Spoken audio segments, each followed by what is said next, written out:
কি গো, শুয়ে আছো যে? আজও রাজসভায় যাবে না? না গিন্নি, একটু শয্যা সুখ করতে ইচ্ছে হচ্ছে।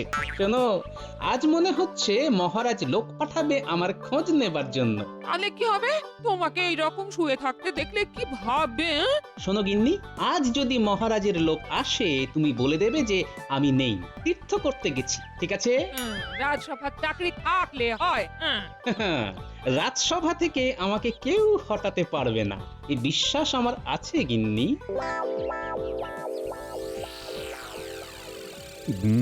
গোপালের কি হলো বলো তো মন্ত্রী, আজকেও তো এলো না। তুমি কি কিছু জানো? না মহারাজ। মহারাজ, আমার মনে হয় লোক পাঠিয়ে গোপালের খবর নেওয়া উচিত। ওর জন্য আমার মনটা কিরকম ছটফট করছে। ঠিক বলেছ বিজ্ঞানী, আমারও গোপালের জন্য মনটা কেমন করছে। প্রহরী, প্রহরী, শোনো প্রহরী, তুমি এক্ষুনি গোপালের বাড়ি যাবে, খবর নিয়ে আসবে গোপাল রাজসভায় আসেনি কেন। যথাজ্ঞা মহারাজ।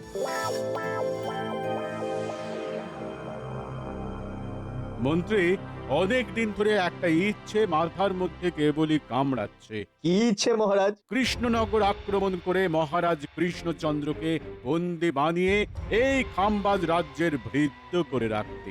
আর মন্ত্রীটাকে কি বানাবেন? ওই কৃষ্ণনগরের মন্ত্রীটাকে শুধু ব্যবহার করব, তারপর কাজ মিটে গেলে ছুঁড়ে ফেলে দেব। মহারাজ, একজনকে নিয়ে ভীষণ চিন্তা করার আছে মহারাজ। জানি জানি তুমি কার কথা বলবে, গোপালের কথা বলবে তো। এই ঠিক ধরেছেন মহারাজ, এই গোপালই হলো আমাদের এই ইচ্ছের অন্তরায়। কোনো উপায়ে গোপালকে রাজ্য ছাড়া করতে পারলেই আমাদের কাজটা সহজ হয়ে যাবে। ওই গোপালের বুদ্ধি হলো আমাদের একমাত্র অন্তরায়। কোনো কারণে গোপালকে যদি কৃষ্ণনগর ছাড়া করতে পারি তাহলে আমাদের কাজটা অনেক সহজ হয়ে যাবে। মন্ত্রী তুমি আপাতত একটা কাজ করো, বর্ধমান রাজার কাছে এই খবরটা দাও যে কৃষ্ণনগরের মহারাজ বর্ধমান রাজ্য দখল করবার পরিকল্পনা করছে। এই গুজবটা ছড়িয়ে দাও, তারপর দেখি কি করা যায়। ঠিক আছে মহারাজ। গোপাল দাদা, ও গোপাল দাদা, ঘরে আছো? গোপাল দাদা, ও গোপাল দাদা। গিন্নি, মহারাজ লোক পাঠিয়েছেন আমার খবর নেওয়ার জন্য। যাও যাও যাও, সুন্দর করে অভিনয় করে বলো দেখি আমি তীর্থে গেছি। দেখি তুমি কেমন অভিনয় করতে পারো। আমিও ছলা কলা কম জানি না। তুমি শোনো, আমি কেমন বাচ্চিক অভিনয় করি।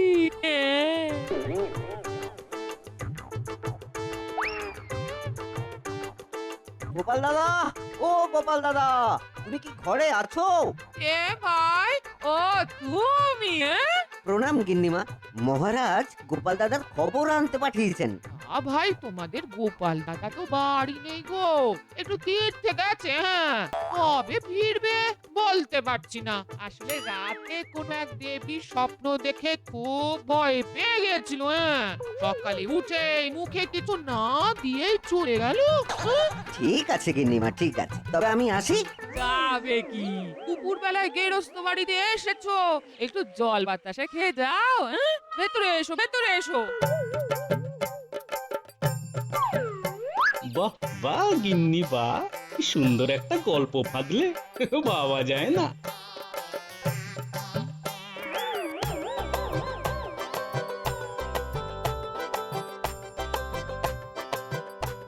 বোকা শোকা দেখতে হলে কি হবে, না আমার বউটা বেশ চালাক চতুর, ঘরের ভেতর ঢুকিয়ে প্রমাণ করে দিলে যে আমি ঘরে নেই। এই নাও জল আর বাতাস। নাও নাও। প্রণাম গিন্নিমা।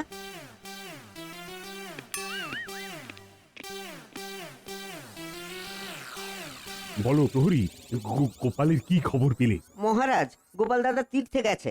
বাবা, কালে কালে কত কি হলো। গোপালও তীর্থে গেল। হরি, তুমি কি ঘরের ভিতর ঢুকে দেখেছিলে?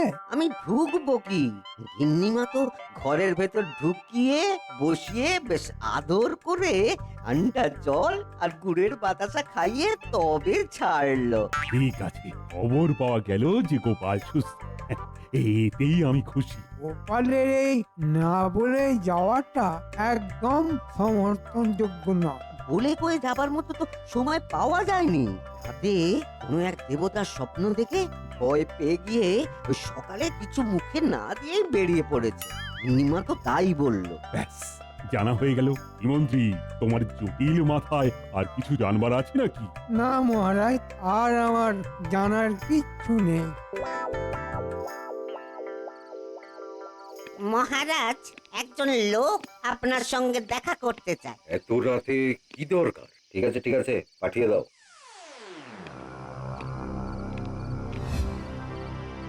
কি বলতে চাও বলো আগন্তুক। মহারাজ, একটা খবর দিতে এসেছি। আমি আসছি কৃষ্ণনগর থেকে। আমার নাম গজুপতি। কৃষ্ণনগর থেকে? মহারাজ কৃষ্ণচন্দ্র রায়ের শরীর কুশল আর মঙ্গল আছে তো? মহারাজ, সবাই ঠিক আছে, কিন্তু আপনি ঠিক নেই। আপনার বিশ্বাস সরলতার সুযোগ নিচ্ছে ওই মহারাজ কৃষ্ণচন্দ্র রায়। বলছো কি তুমি আগন্তুক? তুমি জানো কার সম্পর্কে তুমি কথা বলছো আমার কাছে? জানি মহারাজ, আর জানি বলে এই গুপ্ত সংবাদটা আপনাকে দেবার জন্য আমি সুদূর কৃষ্ণনগর থেকে এখানে এসেছি। আর ভাবতেও পারবেন না মহারাজ কৃষ্ণচন্দ্র রায় কি ভয়ঙ্কর ষড়যন্ত্র রচনা করেছেন। তুমি একটু খুলে বলো আগন্তুক। মহারাজ কৃষ্ণচন্দ্র রায় পরিকল্পনা করেছেন যে বর্ধমান রাজ্য তিনি আক্রমণ করবেন, এবং এই মর্মে কৃষ্ণচন্দ্র রায় সুবিশাল সৈন্যবাহিনী প্রস্তুত করে খুব শীঘ্রই বর্ধমান রাজ্যে প্রবেশ করবেন। আমি খুব বিশ্বস্ত সূত্রের খবরটি পেয়ে আপনার নিকট এলাম। খবরের সূত্র বলতে পারবো না, ক্ষমা করবেন। তুমি তো আমাকে খুব সংকটে ফেলে দিলে। আমি বিশ্বাস করতে চাইছি না, কিন্তু তোমার কথার মধ্যে এমন কিছু আছে যে আমাকে বিশ্বাস করতে বাধ্য করছে। আমাকে আপনি বিশ্বাস করতে পারেন মহারাজ, আমি মিথ্যের কথা বলতে আসিনি। আমি আপনাকে সতর্ক করতে এসেছি। ঠিক আছে ঠিক আছে, আমি কালকে এই বিষয়ে ওই রাজসভায় আলোচনা করব। এখন তুমি বিশ্রাম নাও। প্রহরী প্রহরী, আগন্তুককে তুমি অতিথিশালায় নিয়ে যাও। মহারাজের জয় হোক। মহারাজ কৃষ্ণচন্দ্র রায়, তুমি বন্ধুত্বের এই দাম দিলে? ছি ছি ছি ছি ছি ছি ছি ছি। তোমাকে তোমাকে বন্ধু ভাবতেও লজ্জা বোধ হচ্ছে। ঠিক আছে, তুমি যুদ্ধ চাও, আমি যুদ্ধের ময়দানেই তোমাকে সমুচিত জবাব দেব। রাত হয়েছে মন্ত্রী, গভীর রাত, খুব গভীর রাত। তোমার পাঠানো গুপ্তচর ঠিক করে কাজ করতে পারবে তো? গজুপতি খুব পরিকর্মা, আপনি কিচ্ছু ভাববেন না, ও এতক্ষণে ঠিক কাজ করে দিয়েছে। তার মানে বলতে চাইছো যে বর্ধমান রাজার কাছে এই খবরটা চলে গেছে যে কৃষ্ণচন্দ্র রায় বর্ধমান আক্রমণ করতে পারে? শুধু করতে পারে তাই নয়, মহারাজ করবে, এই কথাটাই বলতে বলেছি। আপনি শুধু সময়ের অপেক্ষা করুন। কাল কৃষ্ণনগরে গিয়ে গজুপতি ঠিক উল্টো কথাই বলবে, আর গোপালের সম্বন্ধে খবর নিয়ে আসতে বলেছি। এতদিনে তুমি সত্যি মন্ত্রী হবার পরীক্ষায় উত্তীর্ণ হয়েছো। এবার নিশ্চিন্তে নিদ্রা যেতে পারি। যাও মন্ত্রী, তুমি তোমার কক্ষে গিয়ে বিশ্রাম নাও, যাও। যথা আজ্ঞা মহারাজ।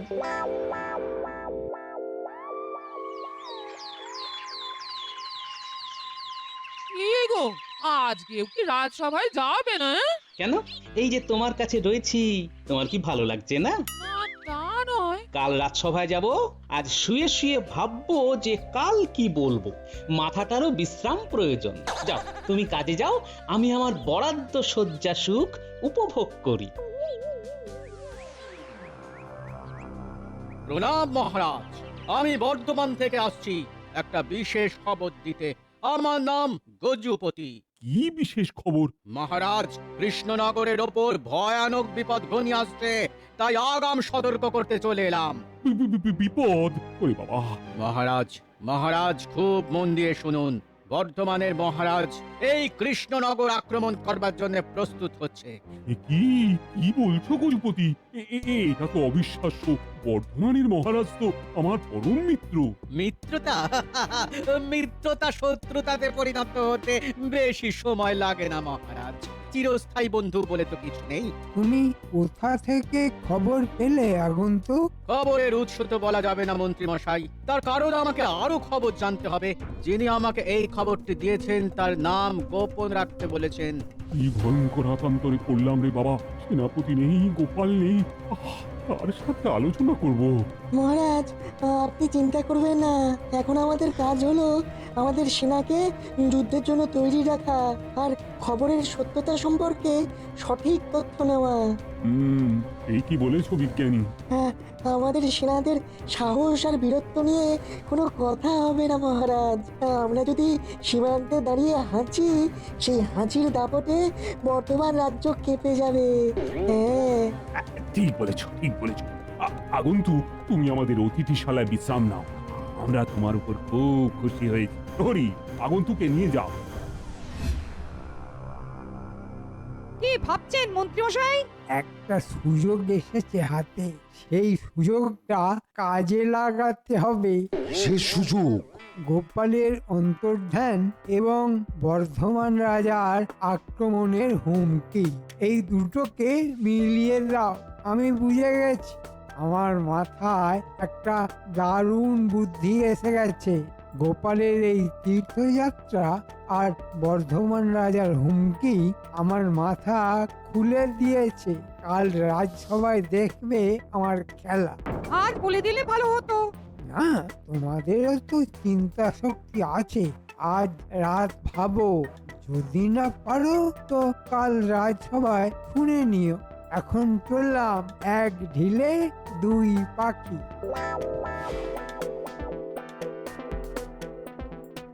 মন্ত্রী মশাই কি এমন ভাবলেন যে একেবারে নাচতে নাচতে যাচ্ছেন? আর মানে এমন কিছু ভেবেছেন যে এক ঢিলে দুই পাখি মারবেন? একটা তো গোপালের অপসারণ, আর অপরটা কি হতে পারে ভাবতে হবে।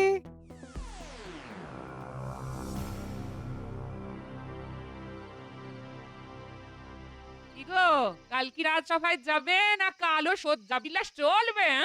বাহ বাহ বাহ বাহ বাহ, ভালো বললে তো, শয্যা বিলাস। না, আমার সাথে থাকতে থাকতে তোমার মাথাটাও বেশ খোলতাই হচ্ছে। না, কালকের দিনটা রাজসভায় যাব না, কিন্তু কেউ যদি এসে খবর নেয় তাহলে বলবে ওই আজই তীর্থ থেকে ফিরেছি, পথশ্রমে ক্লান্ত, ব্যাস তাহলেই হবে। এই 4 দিন তুমি কোনো কাজের কাজ করলে না, শুধু শুয়ে বসে কাটালে। হ্যাঁ, আর এই শুয়ে বসে থাকাটা একটা কাজ গিন্নি। তাতে তাতে তাতে মাথার জটগুলো খুলে যায়। আর গিন্নি, এই সময় এই তাজা কুড়মুড়ে মুড়ি আর আখের গুড়ের বাতাসা কাটিয়ে দিল সব হতাশা। মরণ।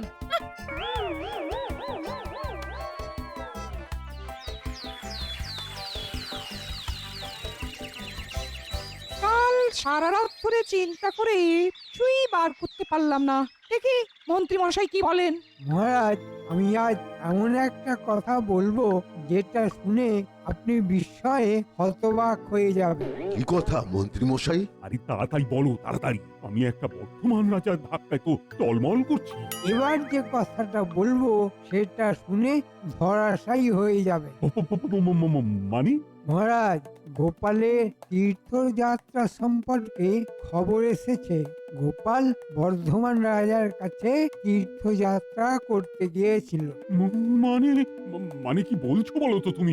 আপনি যেটা শুনলেন নিজের কানে, এই ষড়যন্ত্র মানে কৃষ্ণনগর আক্রমণের এই ষড়যন্ত্র গোপাল এবং বর্ধমান রাজা বসে তৈরি করেছে। এই যে অবিশ্বাস্য! আমার কাছেও অবিশ্বাস্য ছিল মহারাজ, কিন্তু কাল রাতে আমার কাছে দুজন ব্যাপারী দেখা করে এই কথার সত্যতা জানিয়ে গেছে। ওরে বাবা, এ তো মোক্ষম চাল চেলেছেন মন্ত্রী মশাই। এক চালেই তো কিস্তিমাত। আপনি এক্ষুনি গোপালের বাড়ি লোক পাঠান মহারাজ। কিন্তু গোপাল তো বাড়ি নেই। কাজ তো হয়েই গেছে, এখন তো ফিরে আসতেও পারে। ঠিক আছে, তুমি ঠিকই বলেছো। প্রহরী,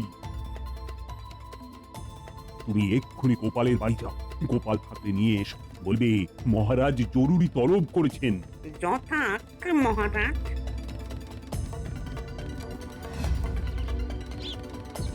গোপাল দাদা, ও গোপাল দাদা, গোপাল দাদা। কে? প্রহরী ভাই, দাঁড়াও, আসছি। এইমাত্র আমি তীর্থযাত্রা থেকে এলাম। বলো ভাই, কি দরকার? মহারাজ এক্ষুনি আপনাকে ডেকেছেন। ঠিক আছে, চলো, যাচ্ছি। গিন্নি, আমি রাজসভায় যাচ্ছি। দেখো দেখো কি আবার ঘটলো, কেন জরুরি তলব? দেখি কি ঘটলো। চলো প্রহরী ভাই।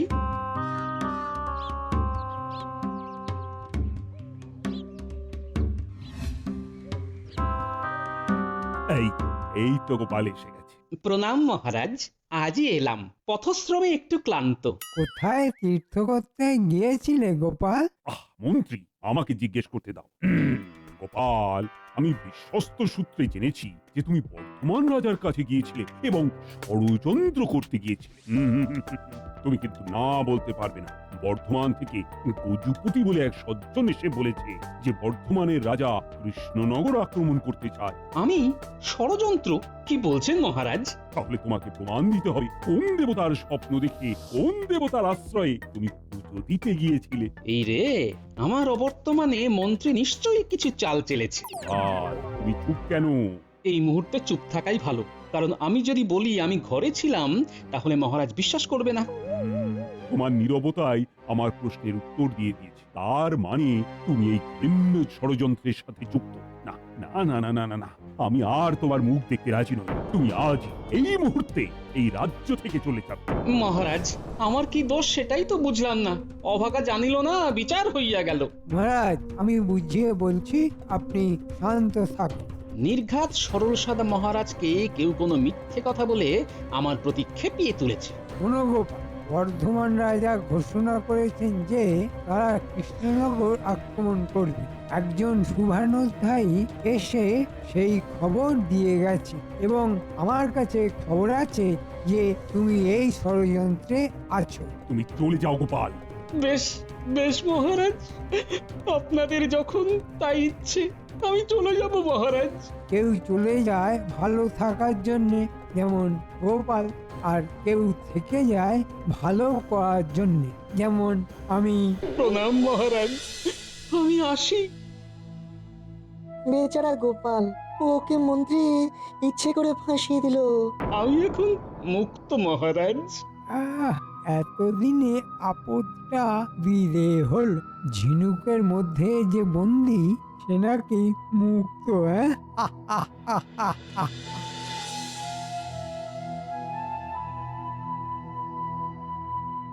এ কি বদনাম দিলেন তোমার মহারাজ? দেখো, বদনামের দাগ যখন লেগেছে তখন সেই দাগ তোলার দায়িত্ব আমার। গিন্নি, একটা গুজব রটেছে বুঝলে, আর সেই গুজবে মহারাজ কান দিয়ে নিজের সর্বনাশ করতে চাইছেন। আমি এখন চললাম, তুমি এখানে থাকো, আমি ঠিক 3 দিন পর ফিরে আসবো। সে কি, তোমাকে তো কৃষ্ণনগর থেকে তাড়িয়ে দিয়েছে? সেটাই তো, এর মধ্যে তো একটা ফসকা গেরো আছে গিন্নি, সেটা ধরেই ফিরে আসবো। এখন চলি, এখন আমার অনেক কাজ। বর্ধমান মহারাজের কাছে যাব, কিছু উপহার কিনতে হবে, আর কেউ যদি জানতে চায় তাহলে বলবে ওই গোপাল যেদিকে দু চোখ যায় সেই দিকে গেছে, বুঝলে? বুঝলাম।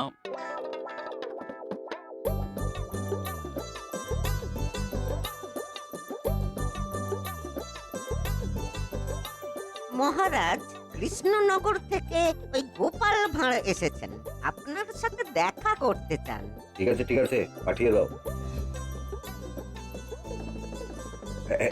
এসো গোপাল, এসো। তোমার হাতে ওই বিশাল থালাতে কি আছে? কি আর থাকতে পারে বলুন মহারাজ? মহারাজ কৃষ্ণচন্দ্র রায় আপনার জন্য কিছু উপহার পাঠিয়েছেন। সে কি? আচ্ছা, কৃষ্ণচন্দ্র রায় ওই জুতো মেরে গুরদান করতেও পারেন নাকি? মহারাজ, আমাদের মহারাজের কাছে আপনার সম্পর্কে কেউ গুজব ছড়িয়ে গেছে যে আপনি কৃষ্ণনগর আক্রমণ করার জন্য সৈন্য প্রস্তুত করছেন। মহারাজের কাছে জেনেছি লোকটির নাম গজুপতি। সে কি? ওই নামে এক ব্যক্তি এসে তো আমার কাছে বললো যে কৃষ্ণনগর থেকে আসছে। আর আমাদের মহারাজের কাছে এসে সে বলেছে সে বর্ধমান থেকে আসছে। ব্যাপারটা বুঝেছেন মহারাজ? না না না, খুব ভুল হয়ে গেছে গোপাল, খুব ভুল হয়ে গেছে। এবার কি করা যায় বলো তো? মহারাজ, আপনিও উপহার পাঠিয়ে মহারাজের সঙ্গে বন্ধুত্ব করে নিন। একদম ঠিক বলেছেন মন্ত্রী মশাই। তার সাথে একটা পত্র লিখে দেব, আর মহারাজকে বলবে পত্রটি মনে মনে পড়তে, আর এই সব উপহার তুমি নিয়ে যাবে মন্ত্রী। যথাজ্ঞা মহারাজ। গোপাল, তুমি আজ বিশ্রাম নাও, কাল মন্ত্রীর সঙ্গে তুমি তোমার কৃষ্ণনগর ফিরে যাবে। আপনার জয় হোক।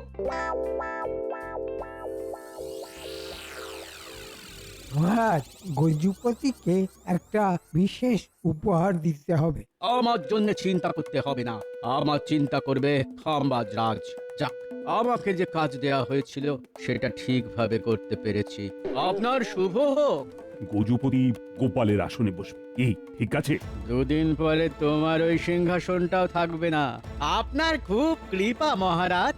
মহারাজ, ওই বর্ধমান রাজার মন্ত্রী এবং গোপাল দুজনেই আপনার সাক্ষাৎ প্রার্থী। মানে ঠিক আছে, ওকে আসতে দাও। তারপর রাজাজ্ঞা পালন না করার জন্য গোপালকে কারাগারে নিক্ষেপ করবে। আপনার জয় হোক মহারাজ। তোমার এত সাহস যে তুমি আমার আদেশকে বুড়ো আঙুল দেখিয়ে ফিরে এলে। আমি তো আপনার আদেশ পালন করেছি মহারাজ, আমি তো চলে গেছি। আপনি বলেছিলেন এই রাজ্য ছেড়ে চলে যেতে, কিন্তু মহারাজ ফিরে আসতে তো বারণ করেননি। বলেছে গোপাল তো ফিরে এসেছে। মহারাজ, বর্ধমানের মহারাজ আপনাকে পত্র পাঠিয়েছেন। মহারাজ, আপনার উপহার আমরা গ্রহণ করেছি, এবার আমাদের উপহার আপনি গ্রহণ করুন। এই গজপতি আমাদের কাছে আপনার সম্পর্কে জানিয়েছিল যে আপনি আমাদের রাজ্য আক্রমণ করতে চান। সে কি গজপতি, তুমি আমার সম্পর্কেও বলেছ? কই, আমি তো এই ধরনের কোনো কথা বলেছি বলে মনে পড়ছে না। আমি তো জানি আপনি বলেননি। আপনি বলতে পারেন না, কারণ আপনি তো একটা কথাই বলেন, যুদ্ধ নয় শান্তি চাই। রে, এবার তো নয় শুলে চড়বো, নয় কারাগারে ঢুকবো। আগে ভাগে ক্ষমা চেয়ে নি। মহারাজ, মহারাজ, এ খাম্বাজ রাজার কাজ, আমি নিমিত্ত মাত্র। নিমিত্ত হও আর যাই হও, তুমি গুজব ছড়িয়েছিলে। মহারাজ, এই গুজব ছড়ানোর জন্য এই পাজি লোকটার শাস্তি হওয়া উচিত। জয় প্রহরী, এই গজপতিকে কারাগারে রেখে এসো। আর গোপাল কাকে কান নিয়ে গেল বলে কাকের পেছনে দৌড়ানোটা খুব ভুল হয়েছে। এবার আমি প্রমাণ করতে পেরেছি তো মহারাজ যে আমি বেঈমান নই। আমার দোষ ক্ষমা করো গোপাল, আমি জানি তুমি নিজেকে নির্দোষ প্রমাণ করতে নিজের দায়িত্বে উপহার কিনে বর্ধমান রাজার কাছে নিয়ে গেছো। এ আমার কর্তব্য মহারাজ, আজ আমি খুব খুশি। প্রণাম।